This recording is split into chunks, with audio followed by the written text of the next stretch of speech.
Hello ma queen et bienvenue dans ce nouvel épisode du podcast Strong Girl Boss. Aujourd'hui on va parler d'un sujet que je n'ai encore jamais abordé sur le podcast, tu vas très vite comprendre pourquoi. Il s'agit du networking. Pour celles qui ne savent pas exactement ce que ça veut dire, en gros ça veut dire créer des relations professionnelles, mais plutôt dans la vraie vie en général. Enfin en tout cas c'est ce que je vais aborder dans cet épisode, puisque la semaine dernière je suis à nouveau sortie de ma grotte après plusieurs années d'absence à ce genre d'événement et je me suis rendue à un événement qui était business, c'était un enregistrement de podcast. De toute façon, je te montre tout dans le vlog qui sort jeudi. Donc si tu me suis pas encore sur YouTube, je sais pas ce que t'attends parce qu'en plus maintenant, je fais du contenu et sur le podcast et sur YouTube. Cette semaine, je fais un sujet qui est lié au vlog. Enfin voilà, quand je peux m'avancer dans ma création de contenu, tout s'aligne et tu vas très vite voir que ma stratégie est rodée. Et pour toi, c'est encore mieux puisque tu vas pouvoir aborder certaines thématiques tu les vis avec moi dans les coulisses à travers mes vlogs et je te donne mes conseils à travers le podcast pour que tu puisses toi-même les appliquer et je te donne aussi des conseils que j'aurais bien aimé m'appliquer la semaine dernière mais bon, c'est passé et on le saura pour la prochaine fois. Du coup, tu verras un petit peu le type d'événement que c'était beaucoup mieux dans le vlog, mais en gros pour te récapituler, comme on dit, je ne sais pas, c'était un événement d'enregistrement de podcast en live, chose que je n'avais jamais vécue, donc c'était ultra intéressant pour moi aussi. Et il y a eu 2 épisodes qui ont été tournés avec 2 invités différents. C'était le podcast Le Charbon, qui est un des podcasts de J'ai un pote dans la com. Si tu ne connais pas, je t'invite à les suivre. Ce n'est pas le sujet de cet épisode, mais en gros, c'était cet événement-là. Et ensuite, se déroulait un petit cocktail networking, etc. J'avoue que j'étais un petit peu stressée parce que je ne suis pas sortie de mon trou, comme je te le disais, depuis des mois, voire des années. Je ne vais presque plus à Paris ou alors pour des événements privés. Donc là, j'étais un peu en mode let's go, c'est reparti en fait. Avant de te donner mon retour d'expérience, mes meilleurs conseils networking pour que toi-même tu puisses créer des liens, que ce soit avec de futurs partenaires, de futurs clients, etc. Je tenais à te rappeler que le 25 novembre, j'ouvre à nouveau des places pour mon accompagnement Success Story Pro, autrement dit le meilleur accompagnement pour t'aider à gagner des abonnés qualifiés et à les convertir en clients. Je le dis et le redis, il n'y aura plus d'ouverture de porte en 2024 après celle-là, donc c'est ta dernière chance de nous rejoindre pour qu'on commence ensemble l'année 2025 et je te garantis que dans Success Story Pro, quand il y a la rentrée en septembre ou la nouvelle année en janvier, on ne fait pas les choses à moitié et je suis là encore plus que d'habitude pour mes clientes pour les aider à tout déchirer. Évidemment, en janvier, il y aura plein de choses pour les aider à fixer leurs objectifs. Bref, c'est l'endroit où tu dois être, c'est Success Story Pro pour réussir ton année 2025. Comme d'habitude, pour plus d'informations et surtout pour candidater, le lien est dans la description du podcast ou dans ma bio Instagram toute l'année. Bref, j'ai hâte de te voir de l'autre côté et je sens que cette promo va être encore incroyable. Bref, revenons à nos moutons. Le networking et moi, je t'avoue que ça fait un peu 15 et que c'est pas une grande histoire d'amour. Mais en écrivant ce podcast, je me suis dit, mais en fait, Mathilde, tu n'as pas été toujours sauvage comme ça dans ta vie, c'était même plutôt l'inverse. Eh bien oui, en fait, je vais t'expliquer un petit peu mon parcours avec le networking parce que c'est assez intéressant. Et moi, ce que je trouve intéressant dans cet épisode, c'est de se dire qu'une nana comme moi qui peut t'inspirer, qui fait des centaines de milliers d'euros par mois, par an, qui a des dizaines de milliers d'abonnés sur différentes plateformes, qui est censée être une personne qui t'inspire au quotidien, se fait quand même dessus dans ce genre d'événement. Donc à un moment, on n'est pas différents, toi et moi. C'est juste que j'arrive à surmonter cette peur, j'arrive à trouver des hacks, des astuces pour réussir à créer des liens, pour réussir à m'entourer. Et c'est quelque chose que je veux encore plus développer sur l'année 2025. Donc je pense que je suis la meilleure personne pour te conseiller et surtout pour te rappeler que tu n'es pas seule dans cette histoire de j'ai un petit peu peur quand je vais me confronter au monde extérieur. Surtout quand tu as un business en ligne, que tu passes ta vie sur les réseaux sociaux, etc. Tu penses que c'est facile le contact humain, mais en fait c'est pas aussi facile derrière un écran que dans la vraie vie. Et donc moi en fait j'ai plutôt été globalement tout au long de ma vie assez sociable. Donc par exemple, j'ai commencé dans l'entrepreneuriat dans le MLM. Je ne sais pas si tu savais, maintenant c'est dit. J'ai fait du marketing de réseau genre 2 mois, on va se calmer. Parce qu'après, voilà, la thématique n'était pas quelque chose qui me passionnait. Mais ce qui m'a intéressée dans le MLM, c'est vraiment cette histoire de on peut réussir seul, on peut réussir jeune, on peut faire de l'argent en ligne, etc. C'était mes premiers pas en fait dans le monde de l'entrepreneuriat, dans le monde du développement personnel. C'est à ce moment-là que j'ai commencé à lire des livres comme Comment se faire des amis. Enfin voilà, je me suis ouvert l'esprit à ce moment-là de ma vie. Et du coup, je me souviens que à force de faire des événements, à force d'être formée aussi au marketing de réseau et donc au relationnel, j'étais assez à l'aise. Autre point, c'est qu'en parallèle, je faisais de la politique. Donc quasi tout mon temps libre était passé en communauté, que ce soit avec les gens de mon parti politique, entre guillemets, ou avec les gens dans la rue que je ne connaissais même pas, avec qui j'allais discuter. Quand tu me dis ça aujourd'hui, je suis là en mode c'est la même personne qui a fait ça. Aujourd'hui, tu me mets dans la rue, je suis là en mode je vais pas du tout aller parler aux gens, je vais aller me chercher un matcha et je vais me mettre toute seule dans mon coin. Eh bien, c'était pas du tout ma manière de faire avant. Donc j'ai fait de la politique, donc forcément tous les week-ends et tout, même les soirs des fois, j'étais tout le temps avec d'autres personnes et c'était vraiment quelque chose qui me donnait de l'énergie plus que ne m'empuisait. Voilà, vraiment, j'avais tout le temps besoin d'être avec d'autres gens, machin. Je pense que c'était aussi un truc de pas accepter le fait d'être seule et sa solitude. Mais c'est encore un autre sujet, je vais éviter de passer 1000 ans et demi sur cette introduction. Mais voilà. Et ensuite, en école de commerce, bon bah là, c'est la fête du slip. Bon après, évidemment, c'est des gens qui te ressemblent, c'est des gens qui ont ton âge, donc c'est plus facile. Mais t'es quand même toujours, tout le temps aussi, en train de sociabiliser, c'est dur à dire, en train de rencontrer d'autres personnes, etc. Donc vraiment, le début de ma life, c'était je rencontre des gens et c'est facile pour moi parce que je répétais l'action. Et ensuite est arrivé notre magnifique Covid, plus une expérience qui a été ultra traumatisante pour moi en entreprise où je me retrouvais toute seule dans un bureau à pleurer. Ensuite Covid, donc autant te dire que j'étais en mode je ne veux plus voir personne, laissez-moi tranquille, je suis dans ma bulle. Et le Covid tombe très très bien pour moi à ce moment-là. Sauf que, après des mois et des mois de confinement, quand je me suis mis à ressortir, j'étais anxieuse, chose que je n'ai jamais ressentie avant le Covid, vraiment. Aujourd'hui, je suis quelqu'un qui est plutôt anxieuse, donc je travaille énormément sur ça, mais j'avais pas l'impression de l'être avant le Covid. Donc ça, c'est assez insane. Mais voilà, c'est comme ça et j'apprends à vivre avec. Et peut-être que c'était un truc que je refoulais plus que je ne vivais pas, mais passons, parce qu'aussi j'étais tout le temps dans l'action, mais voilà. Donc vraiment, je suis sortie du Covid en étant une toute autre personne, mais parce que aussi, plus tu perds l'habitude de faire des choses qui étaient faciles pour toi, plus elles deviennent difficiles. On est d'accord là-dessus. Sauf que Bibi ne s'est pas trop reforcée derrière le Covid, puisque ensuite j'ai eu un semestre, à l'école en télétravail, enfin à distance. Donc pareil, je n'ai pas trop causé à d'autres personnes que mes proches. Et ensuite, je suis partie en Suède, où là, clairement, les seules personnes avec qui j'ai noué des liens, c'était des Françaises qui étaient dans la même situation que moi. Donc encore une fois, pas très difficile de discuter, d'échanger et de se rapprocher très vite. Voilà. Ensuite, je suis arrivée en stage de fin d'études à Canal+. Là, j'ai quand même retrouvé des aspects de sociabilité puisque j'ai organisé des événements. Mais j'étais pas ultra à l'aise, comme je te l'ai déjà expliqué dans un épisode, parce que j'étais un petit peu... pas la sous-merde, excusez-moi pour l'expression, mais j'étais quand même la stagiaire qui organisait les événements et qui distribuait les bracelets. Donc comment te dire que j'étais pas là pour discuter et faire du networking avec les gens. Et comme moi-même, au fond de moi, j'étais un peu paumée, je savais pas ce que je voulais faire, je me disais de toute façon, j'ai rien à dire aux gens, je sais pas ce qu'ils peuvent m'apporter, moi non plus. Donc je vais faire l'autruche et je vais pas parler aux gens. Donc en fait, toutes mes années de MLM, de politique, d'école de commerce sont retrouvées un petit peu effacées, je t'avoue. Et ensuite, après ce stage, je suis rentrée à Dijon et c'est là où j'ai commencé à travailler sur mon propre business, sur mes réseaux sociaux, sur machin truc. Donc là, le fossé avec le reste de la population s'est encore plus creusé puisque personne ne comprenait ce que je faisais. Personne ne comprenait à quelle heure je pensais avoir un avenir dans la création de contenu, dans le sport et nutrition, alors qu'ils comprenaient déjà pas ce que c'était de poster sur TikTok, enfin voilà. Donc forcément, je pense que je me suis aussi auto-convaincue du fait que les gens ne m'apporteraient rien et que toute seule, j'irais plus loin, etc. Donc j'ai charbonné toute seule dans mon coin pendant des années. Et là, surtout l'année qui vient de s'écouler avec Success Story Pro, Success Story Creator, etc. Je me suis fait toute seule, j'en suis ultra fière. J'ai eu besoin de personne pour ma visibilité, pour mon business, etc. Évidemment, j'ai des équipes et j'ai eu des coachs, etc. Mais là, je veux dire, j'ai pas eu besoin de m'associer à d'autres entrepreneurs ou même d'échanger ou d'inviter des gens sur mon podcast pour que mon podcast fonctionne. Enfin, tu vois, toutes les choses qui sont permises normalement par le networking, j'en ai pas forcément eu besoin à mes débuts pour atteindre mes objectifs.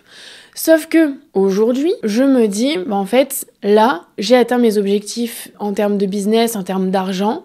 L'argent, c'est pas ce qui me drive, ce qui me motive en priorité. Qu'est-ce qui me motive ? J'ai envie d'être visible sur les réseaux sociaux, j'ai envie d'impacter des gens, j'ai envie peut-être de faire des conférences, j'en suis pas encore sûre, mais en tout cas, j'ai envie de créer des choses qui ont plus d'impact. Et donc, il me faut plus de visibilité. Et donc, il faut que je sorte de ma grotte et je commence à aller parler à des gens qui, eux, ont de la visibilité ou qui peuvent m'en apporter. Sans avoir un intérêt direct, Je vais pas parler aux gens, je vais t'expliquer après, mais je vais pas parler aux gens juste par intérêt. Mais je sais qu'en fait, là, c'est le step qui me manque et qu'à un moment aussi, si je me sens seule en tant qu'entrepreneur, c'est aussi parce que j'ai pas voulu m'entourer. Donc maintenant, comme je te le dis toujours, c'est toi qui décides. Et c'est toi qui contrôles ta vie, donc je peux pas me plaindre d'un truc que moi-même j'ai créé. J'ai juste à le changer et donc à faire les efforts pour me rendre en société, connecter avec des gens et me rendre plus visible, saisir les opportunités qui peuvent m'être présentées, etc. Et donc ça passe par 2 choses, je pense.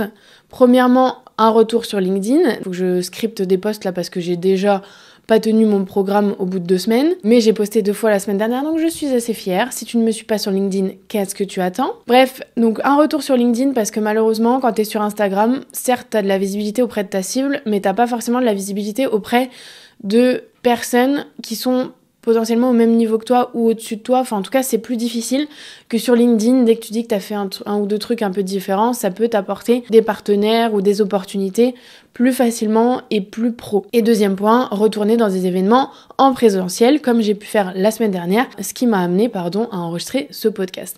Autre point que j'ai oublié dans cette intro, qui est déjà une intro à rallonge, c'est que, mais je voulais vraiment te recontextualiser mon histoire, c'est dur de parler aujourd'hui, tu l'auras entendu. Je veux te recontextualiser mon expérience et mon histoire autour de cette histoire de networking, parce que je trouve que c'est déterminant dans la suite et dans est-ce que t'es fort ou pas fort, c'est vraiment ton expérience qui fait ça et rien d'autre. On n'entend pas, je trouve, de gens qui sont passés de ultra sociable à ultra anxieuse et renfermée en société à je veux redevenir sociable, ou en tout cas sur certains moments quand je le décide parce que j'en ai besoin, parce que je décide que ça peut m'apporter des choses. Bref, t'auras compris. Autre point qui m'a trauma de cette histoire de networking et qui a fait que je n'ai plus jamais refait, en tout cas dans cette année, d'événements d'entrepreneurs dans ma ville, parce qu'en fait quand je suis revenue à Dijon, j'en ai fait parce que mon chéri est entrepreneur, donc on est allé à des événements d'entrepreneurs avec mon chéri, son meilleur pote, ils sont entrepreneurs, ils sont un petit peu connus à Dijon, ça fait plusieurs années qu'ils ont leur boîte, bref, ils sont implantés. Et moi, j'étais là en mode, je viens de me lancer sur TikTok,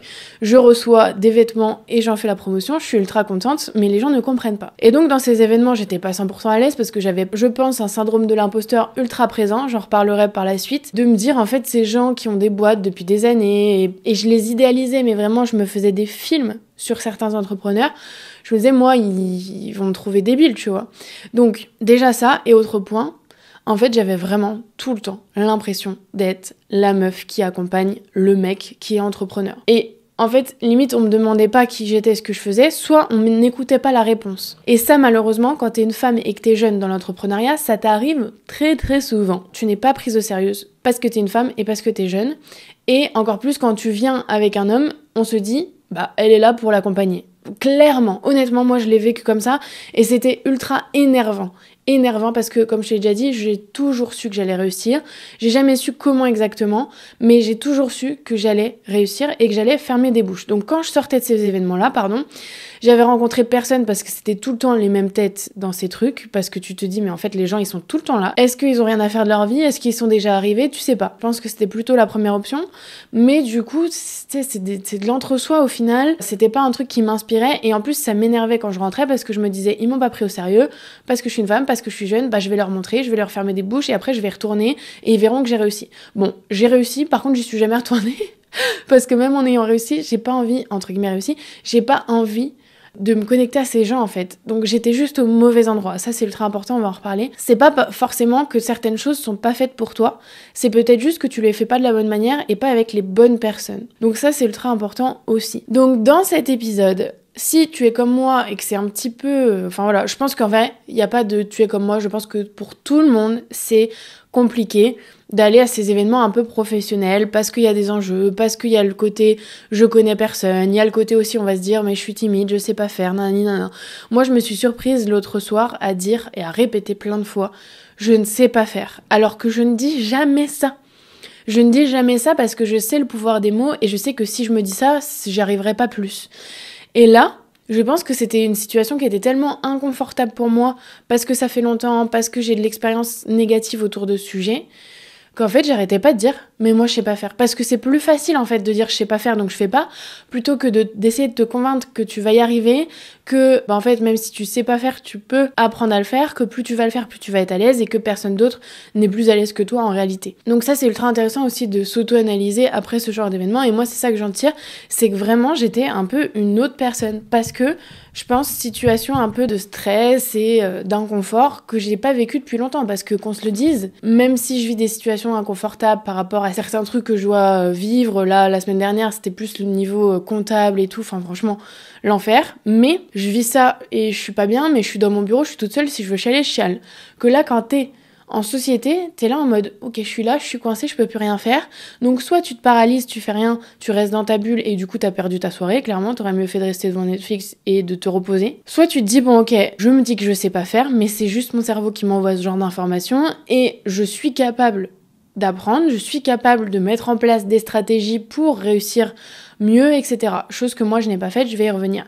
Donc là je vais te donner mes conseils pour réussir tes événements networking comme une queen que tu es, de manière à en tirer tout ce qu'il y a à en tirer, à limiter ton stress, etc., etc. Donc comme d'hab, moi je suis convaincue que tout passe et par la tête et par les actions. Donc on va avoir une première partie qui sont mes conseils vraiment mindset pour te conditionner à réussir, et une deuxième partie qui sont mes conseils vraiment factuels, stratégiques entre guillemets, dans l'action pour te permettre d'obtenir des résultats et de passer à l'action une fois que t'es là-bas. Premier conseil mindset, c'est de te rappeler que personne n'est doué de base. Personne n'est né avec une carte de visite dans les mains.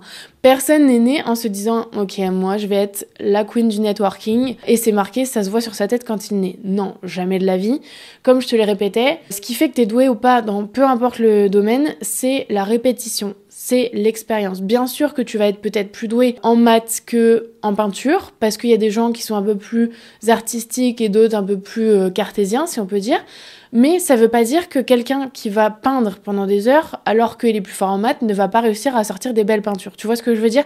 Bien sûr, on a tous des appétences, bien sûr, on a tous des, entre guillemets, facilités dans certains domaines. Ça aussi, c'est un truc, faudrait que j'en fasse un épisode de podcast, mais le terme facilité, il me gonfle, j'ai entendu toute ma vie. Moi, parce que j'avais des facilités à l'école, mais il y a plein d'autres gens qui ont des facilités dans d'autres choses, tu vois. Je suis convaincue que 100% des gens ont des facilités. Ça dépend juste des domaines. Et parce que moi j'avais des facilités à l'école parce que c'était une certaine méthode, il y a d'autres personnes qui ont des facilités, qui n'ont pas du tout de facilité à l'école, mais qui ont des facilités en informatique. Enfin, tu vois, c'est des conneries de dire que quelqu'un a des facilités parce qu'on en a tous. Bref, donc tout le monde a des facilités différentes, mais personne n'a 100% de compétences dans un domaine de manière innée. C'est impossible. Impossible. Donc, ce qui fait la force et la facilité, c'est la répétition. Parce qu'on a tendance à toujours se comparer. Moi, dans ce genre d'événement, je suis un peu en mode, je suis nulle en relationnel, machin. Depuis le Covid, je suis vraiment dans cet état d'esprit. Et comme je pense ça, je reste dans cette nullité, en fait. Tu vois ce que je veux dire ? Genre, si tu te dis que t'es nul, bien sûr, tu restes nul. Et tu le sais, moi, il y a plein de trucs où jamais je dirais que je suis nulle. Genre, dans le business, dans les réseaux sociaux, dans le truc. C'est moi qui dis aux nanas, à mes clientes, tu n'es pas nul, personne n'est nul, etc. Et là, je me suis vue le vivre et je me suis dit, waouh, ah ouais, là, en fait, t'as tellement laissé traîner le truc, tu t'es tellement pas entraîné mentalement à faire en sorte de te dire que tu peux le faire, qu'en fait, t'étais paralysée et tu te disais que t'étais nulle. Donc ça, pour moi, c'est ultra bizarre parce que j'ai tellement travaillé mon mental à me dire que je suis la meilleure, à me dire que je vais réussir, à me dire machin. Là, je me suis retrouvée dans une situation, ça faisait longtemps que ça m'était pas arrivé et je me suis dit, c'est un manque d'entraînement mental et physique. Donc première étape, dire que personne n'est doué de base. Si tu te compares, arrête de te comparer. Les gens qui ont plus de facilité que toi dans ce genre d'événement, c'est juste qu'ils y ont été plus souvent, qui se forcent plus que toi, que s'entraînent aussi peut-être plus que toi, etc. Mais ça veut pas dire qu'ils sont meilleurs. Ça veut juste dire que toi, tu dois t'améliorer dans ce domaine-là sans forcément te comparer aux autres. Deuxième point indispensable, se demander pourquoi t'es là. Ça paraît évident, mais en fait, on a trop tendance à aller dans certains endroits sans réelles intentions. Et du coup, c'est pour ça qu'on se retrouve en rentrant en se disant putain, en fait, j'aurais mieux fait de rester chez moi parce que comme t'avais pas d'objectif, c'est comme dans la vie, c'est comme dans le business, c'est comme sur les réseaux sociaux. Si t'as pas d'objectif dans tes événements de networking, c'est beaucoup plus dur de les atteindre, forcément, puisque tu ne sais pas où tu vas, tu sais pas ce que tu veux. Donc tu rentres chez toi et t'as l'impression d'avoir manqué ta soirée, d'avoir manqué ci, d'avoir manqué ça. Moi, je suis le genre de personne qui rentre de ces soirées et qui me dit « Oh, mais j'aurais dû faire ça, j'aurais dû parler à telle personne, j'aurais dû dire ça, j'aurais dû machin. » Pourquoi ? Parce que je m'entraîne pas assez et parce qu'en fait, sur le moment, je suis trop paralysée. Comme je suis paralysée et que je suis pas dans un état de détente, en fait, j'ai du mal à réfléchir, j'ai du mal à prendre des décisions, j'ai du mal à passer à l'action. Donc là, en amont, il faut absolument faire ce travail de se demander pourquoi t'es là. Tu n'es pas là pour te vendre. C'est fini les événements networking où le but c'est d'avoir le plus de cartes de visite à la fin. Si c'est ça l'objectif pour toi, ça peut, tu vois, mais je pense que c'est pas l'intérêt. Je pense que dans notre génération, surtout quand t'as un business en ligne, le but c'est juste d'échanger avec des gens, de rencontrer des gens, et c'est comme dans la vente. Si tu parles à quelqu'un pour vendre, t'as beaucoup moins de chances de faire une vente que si tu parles à quelqu'un pour s'intéresser honnêtement à lui. Et du coup, soit si c'est la bonne personne pour vendre, ça va se déclencher directement dans la discussion, soit là, dans ce genre d'événement, soit tu vas voir que ça peut être un prospect, un client, soit ça peut devenir un partenaire, soit ça peut devenir donc un partenaire professionnel, soit ça peut devenir un partenaire dans la vie, entre guillemets. Potentiellement, si t'es solo, tu peux rencontrer ton mec dans un événement comme ça, parce que t'as plus de chances aussi de rencontrer des gens qui te ressemblent quand tu vas à un événement pour entrepreneur et que t'es tel type d'entrepreneur. Enfin, tu vois ce que je veux dire?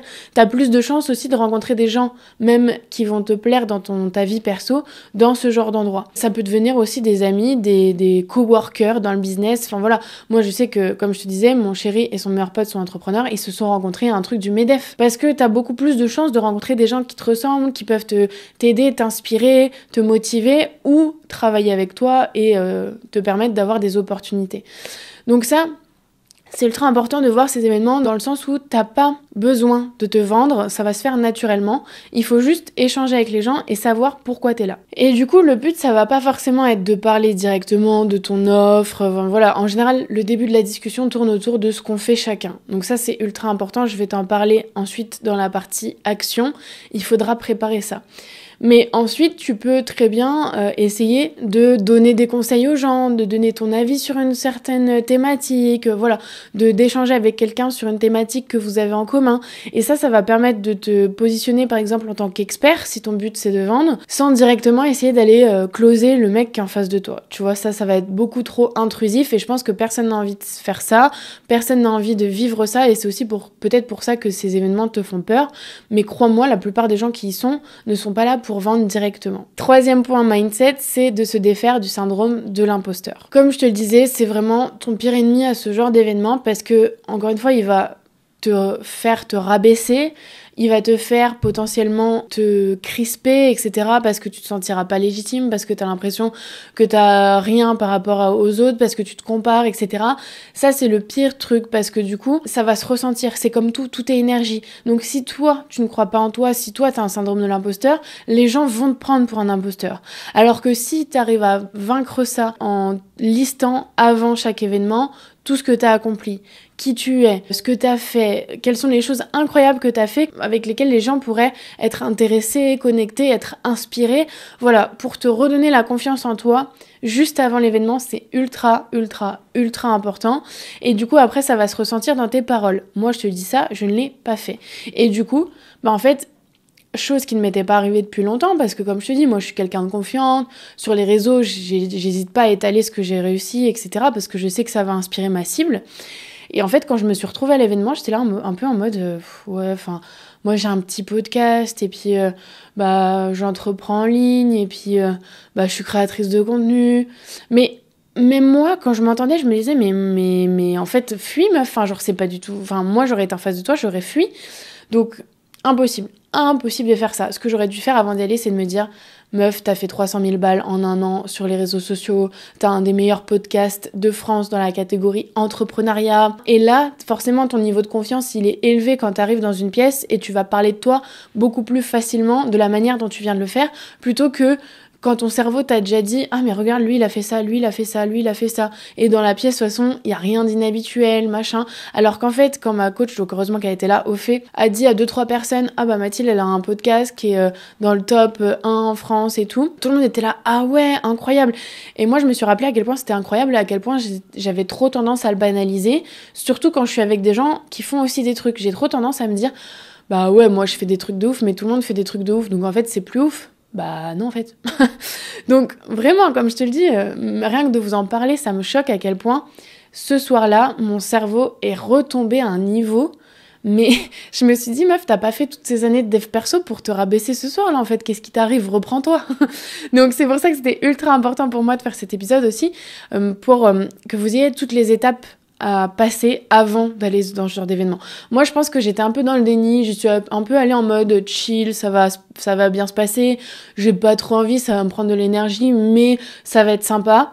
Et en fait, j'aurais dû beaucoup plus me préparer, donc je le saurai pour la prochaine fois, mais voilà. Donc, t'as rien à prouver à personne, les gens sont là pour échanger, les gens sont pas là pour aussi montrer qui a la plus grosse, en fait, c'est con, mais on a trop tendance à réfléchir comme ça, mais en fait, globalement, tout le monde s'en fout.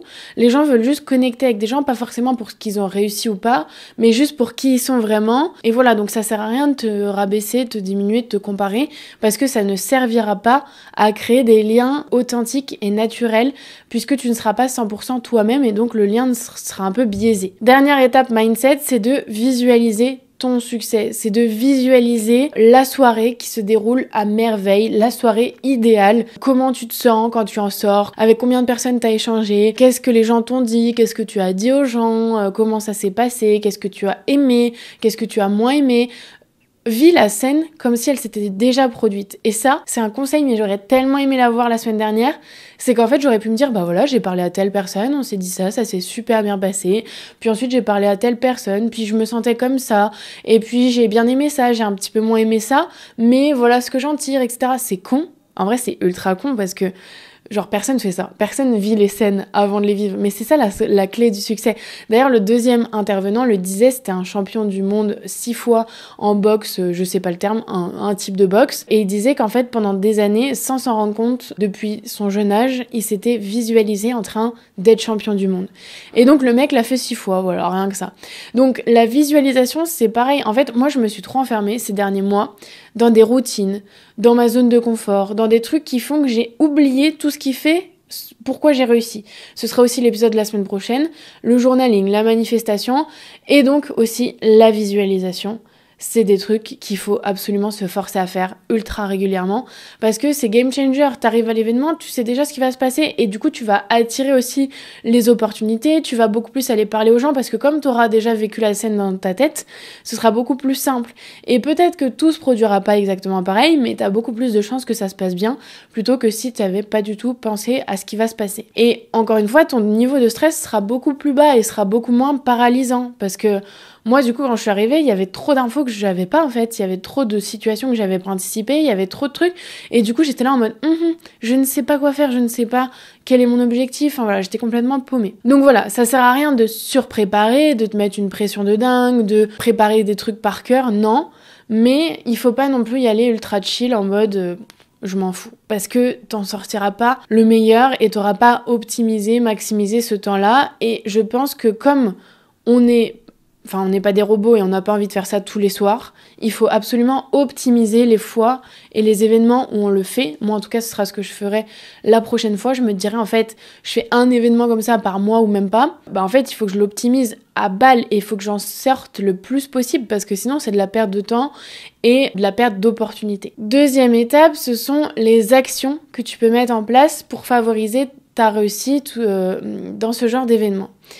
Première étape, c'est de préparer un pitch clair et authentique. Authentique, ça veut dire qu'il te ressemble et clair, ça veut dire que tu mets pas 15 minutes à te présenter et à expliquer ce que tu fais. Vraiment, je me sens bête. Je me suis sentie bête un peu le lendemain de l'événement. Bon, après, je me suis pas apitoyée sur mon sort pendant des jours, mais je me suis dit, mais t'es bête, t'as même pas pensé un truc qui était évident pour toi avant à préparer un petit pitch de ce que tu fais. En fait, j'ai pas mis un pied dans ce genre d'événement depuis des mois.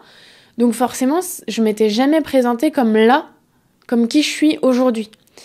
Je me présente dans mes podcasts, dans mes vidéos YouTube, mais c'est pas pareil. Là, dans la vraie vie, ça se prépare. Tu peux pas... en fait, si c'est pas préparé, c'est pas clair. Et si c'est pas clair, bah t'as perdu une opportunité, que la personne en face de toi, elle comprenne clairement ce que tu fais. Donc je ne l'ai pas fait. Donc la première fois qu'on m'a demandé ce que je faisais, j'ai bégayé. J'ai dit, je suis créatrice de contenu, puis j'ai un business en ligne sur Instagram. En fait, j'aide des nanas...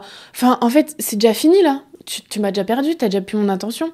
Donc, c'est comme ça. La prochaine fois, je le saurai. Et puis, encore une fois, c'est nouveau aussi pour moi d'être dans cette position, dans ce genre d'événement. En fait, aussi, on a fait tellement de trucs étant jeune. Moi, j'étais en politique, j'étais en école de commerce, j'étais en stage de fin d'études à Canal+. Donc, en fait... je me présentais jamais de la même façon aux mêmes personnes. Ensuite, je changeais de présentation tous les 6 mois parce que je changeais de statut. Voilà. Maintenant que je suis moi et que je fais ce que j'ai envie de faire, il faut aussi que quand je me présente, ce soit ultra clair, qu'on comprenne ce que je fais. Et autre point, je me suis un peu, je pense, auto-persuadée que les gens ne comprennent pas ce que je fais. Comme je te disais, en fait, au tout début, les gens comprenaient pas TikTok, machin, donc j'étais pas légitime, donc je le disais pas trop. Et puis, quand je me présentais, comme moi, je pensais que les gens n'allaient pas comprendre, du coup, ils comprenaient pas. En fait, encore une fois, tout est énergie. Ce que tu donnes, tu le reçois. Donc, si tu donnes une définition qui est pas claire parce que tu te dis de toute façon les gens comprendront pas, ils vont pas comprendre. Ton travail, c'est de faire l'inverse, c'est de faire en sorte de trouver des moyens pour que les gens comprennent. Surtout quand t'as un intérêt. En fait, moi, jusqu'ici, j'avais pas d'intérêt. Je m'en foutais que les gens comprennent ou comprennent pas parce que je me disais, de toute façon, j'avance toute seule, je fais ce que j'ai à faire et j'ai pas besoin de potes. Mais aujourd'hui, comme je change de stratégie, je change d'objectif, c'est à moi de faire en sorte qu'on comprenne ce que je fais puisque j'ai envie d'attirer des opportunités à moi. Elles vont pas venir si c'est complètement flou et flingué quand je me présente. En plus, moi, c'est ultra simple. J'ai juste à dire, j'aide les femmes qui ont un business en ligne à avoir plus de visibilité, notamment via Instagram, pour faire plus de ventes ou pour attirer plus de clients. C'est ultra simple. Et en fait, on se dit, ok, la cible, c'est les femmes entrepreneurs. L'objectif, c'est la visibilité pour derrière convertir. Ok, c'est simple, c'est clair, c'est net. En plus, à ce genre d'événement, les gens comprennent parce qu'ils comprennent à peu près ce que c'est le business en ligne. Si je leur dis que j'ai un podcast, ils vont comprendre. Enfin voilà, il y a aussi des situations où tu peux pas te dire les gens vont pas comprendre parce que c'est toi qui te ferme en fait. Parce que certes, il y a plein de gens sur cette terre qui ne comprennent pas ce que je fais, mais il y en a plein d'autres qui comprennent. Donc à un moment, il faut que je m'adapte. Ok, deuxième action à réaliser, c'est de se fixer un objectif spécifique en termes de connexion. Si tu veux un événement comme ça, c'est pas pour rester dans ton coin, c'est pour rencontrer des gens.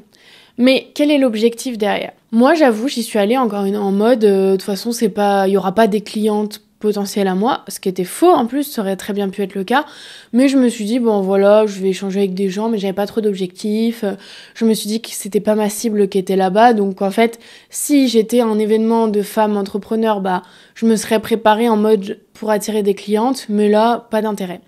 Et en fait, encore une fois, je me trompais, puisque, en plus, c'est bête, encore une fois, je suis ultra bête sur ce coup-là, c'est que c'est un enregistrement de podcast. Donc, qui est la cible ?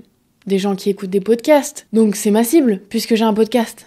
Ouais, ça paraît plus évident que ça ne l'était.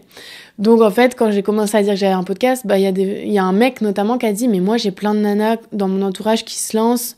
Elles seraient trop la cible de ton podcast. Je vais leur envoyer. C'est quoi le nom, etc. » Les nanas du vestiaire, qui étaient sûrement des équipes de J'ai un pote dans la com, mais elles m'ont dit « Ouais, mais c'est incroyable. Je veux trop l'écouter. Ça a l'air trop inspirant et tout. » Ouais, en fait, meuf, t'aurais pas pu y penser avant. Bon, c'est pas grave, je le saurai pour les prochaines fois. Mais...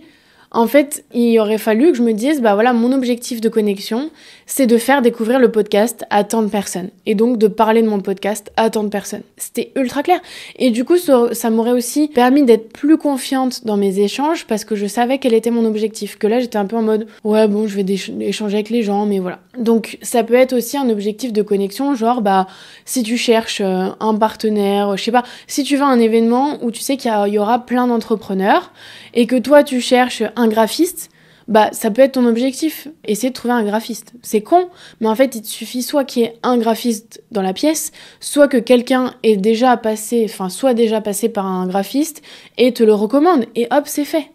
Et passer par des recommandations, des fois, c'est beaucoup mieux que chercher toi-même. Donc, encore une fois, ça paraît évident, mais c'est pas toujours le cas. Prends-toi quelques minutes pour te fixer cet objectif de, ok, avec combien de gens je veux échanger, ou avec combien de gens je veux parler de tel truc, ou combien de prospects je voudrais obtenir, enfin, tu vois, combien de personnes je veux parler de mon offre. Donc, ultra important. Troisième action, c'est de préparer des questions ouvertes, puisque, en fait, moi, je me suis rendu compte ce soir-là que le plus dur pour moi, c'était d'engager une conversation. Parce que t'as peur de déranger, parce que tu sais pas quoi dire, parce que t'as peur d'être ridicule en posant une question de merde, parce que tu vas pas dire salut ça va, ou salut enchanté moi je suis machin.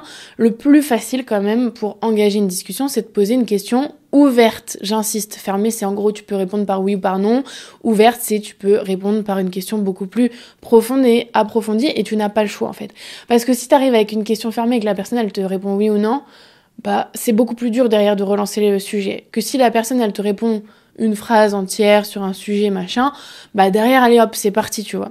Donc le plus dur, il faut te le dire, c'est la première étape. Et dis-toi bien aussi, autre point, c'est que tout le monde est dans la même situation que toi. C'est peut-être difficile pour certaines personnes de lancer la conversation, donc soit la personne qui le fait, et soit la personne qui le fait correctement pour que l'autre soit en confiance dès le début. Si tu fais ça, la personne, elle aura pas le temps de se dire tout ce que tu penses qu'elle va se dire. Elle aura pas le temps de se dire c'est ridicule, elle aura pas le temps de se dire qui c'est celui-là qui vient m'emmerder, puisque en fait, t'auras posé cette question qui derrière, elle lui fait direct penser une réponse. Tu vois ce que je veux dire? Ça, c'est ultra important.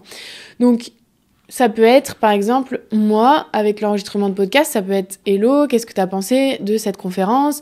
Alors, qu'est-ce que t'as pensé des invités? Est-ce que t'as... » est-ce que t'as aimé, c'est une question fermée. Autre question intéressante à laquelle je n'ai évidemment pas pensé la semaine dernière, c'est qu'est-ce qui t'amène ici? Enfin, qu'est-ce que tu fais ici? Comment t'as rencontré telle personne? Si c'est quelqu'un qui vous a invité ou si c'est une entité, ou alors là, comme c'était un podcast, bah ça fait longtemps que t'écoutes ce podcast. Enfin voilà, en fait, il y a plein de questions. Quand tu y penses et que t'es pas en stress, il y a plein de questions possibles. Donc c'est bien de les anticiper. Quand tu seras dans un état où t'es pas encore là-bas, tu réfléchis à des questions, et ensuite, une fois que t'es là-bas, même si t'es un petit peu stressé, un petit peu paralysé, bah t'as déjà tes questions, donc t'as pas besoin de réfléchir. Hop, t'y vas direct, et tu la poses, et c'est parti. Et en fait, toujours pareil, une fois que tu l'as fait une fois avec une personne, ça devient beaucoup plus facile, parce que derrière, en fonction des échanges que t'as eu avec les autres, tu peux trouver d'autres questions. C'est ultra fluide après, faut pas voir ça comme quelque chose de difficile, en fait. Quand tu y réfléchis, c'est juste interagir entre êtres humains, en fait. On est fait pour ça, clairement. Donc arrête de te poser 1000 questions, arrête de dire on va me trouver ridicule, non. Les gens n'auront pas le temps. T'es ultra intéressant, ultra percutant, donc juste échanger, ils seront contents. Étape suivante, c'est gérer ton énergie et prévoir potentiellement des pauses pour te recharger. Moi, je sais que échanger avec les gens, surtout si c'est le soir, etc., ça va me prendre beaucoup d'énergie et j'ai pas forcément envie d'être au milieu d'une discussion et de bâiller devant la personne ou de plus me concentrer parce que enfin voilà, je suis dans le mal et du coup pas trop écouter ce qu'elle dit. Enfin voilà, il faut pas plomber ton échange. Nous, ce que tu peux faire, c'est con, mais c'est faire des pauses pipi, hein. C'est bête. Moi, ça me permet de me recentrer. Si par exemple, je sens qu'à un moment, je suis stressée, que je prends pas d'initiative, que je zone et tout, bah va un coup aux toilettes, pose-toi, c'est con, mais même devant le miroir et tu te dis c'est bon. Je suis la meilleure, je vais réussir à faire ci, je vais réussir à faire ça. Les gens me kiffent, c'est con, mais tu te reboostes comme ça. Tu te ressens, tu te réalignes et tu te dis ok, je sors des toilettes et je fais ça. Genre je vais vers telle personne ou je fais telle action. Et c'est beaucoup plus simple que quand t'es au milieu du brouhaha et que t'es complètement paralysé. Dernière étape, c'est faire un suivi personnalisé après l'événement. Comme je te le disais, le but c'est de maximiser l'impact de cet événement et ça passe pas que par le moment M, ça passe par les jours suivants, les 24 à 48 heures suivantes. C'est-à-dire qu'il faut absolument que tu recontactes les personnes si elles l'ont pas déjà fait, les personnes avec qui tu as échangé pour qu'elles se souviennent de toi, pour qu'elles aient ton contact, pour que si vous avez eu un bon feeling, lui reproposer un rendez-vous, si vous êtes dit que vous pourriez potentiellement travailler ensemble, proposer aussi ce rendez-vous de travail ou un café si c'est quelqu'un que t'as apprécié, enfin voilà. Mais en tout cas, essayez de poursuivre l'échange parce que c'est trop facile d'oublier les gens, c'est trop facile de passer à autre chose, c'est trop facile de retourner dans son quotidien. Et pour des relations professionnelles, moi je te recommande de clairement ne rien prendre personnellement. C'est pas parce que la personne elle te recontacte pas le lendemain qu'elle t'a pas apprécié et qu'elle sera pas ravie de recevoir ton message. C'est juste que peut-être elle a d'autres chats à fouetter, peut-être elle est un peu timide et peut-être qu'elle a pas eu ce conseil en écoutant mon podcast de dire le lendemain, le surlendemain, je recontacte absolument toutes les personnes avec qui j'ai fité et avec qui j'ai un intérêt, entre guillemets, de garder le contact. Et j'ai un autre conseil, évidemment, c'est de rejoindre des communautés en ligne dans un premier temps pour connecter avec des personnes qui font la même chose que toi, qui sont dans les mêmes situations que toi, ou peut-être qui sont plus avancées que toi et qui vont pouvoir te recommander certaines choses. Et évidemment, c'est ce que je propose dans Success Story Pro, c'est pour ça que la communauté, pour moi, est indispensable, et les filles le disent. J'ai plein de filles qui ont trouvé des clientes dans Success Story Pro, j'ai plein de filles qui ont trouvé des alliés, des copines, des coworkeuses presque. J'ai des filles aussi qui se voient maintenant dans la vraie vie et qui sont devenues super amies et qui se soutiennent, que ce soit dans le pro ou dans le perso, et ça me fait vraiment chaud au cœur. Je me dis que j'arrive à construire des choses qui sont quand même belles et qui vont plus loin que juste gagner de l'argent. Donc si tu veux nous rejoindre pour rejoindre une communauté de nanas ultra déterminées à atteindre leur vie de rêve à travers leur business en ligne et leur création de contenu, tu n'as qu'à rejoindre Success Story Pro à partir du 25 novembre, mais il faut absolument que tu candidates via le lien pour qu'on puisse valider ton profil et t'envoyer toutes les infos. J'ai trop hâte, et j'ai hâte aussi d'avoir ton retour sur cet épisode qui était, je pense, ultra complet sur une thématique qui demande aussi beaucoup de temps et beaucoup d'énergie, mais je te garantis que ton prochain événement sera réussi si tu réécoutes et que tu appliques ces conseils. À très vite ma queen.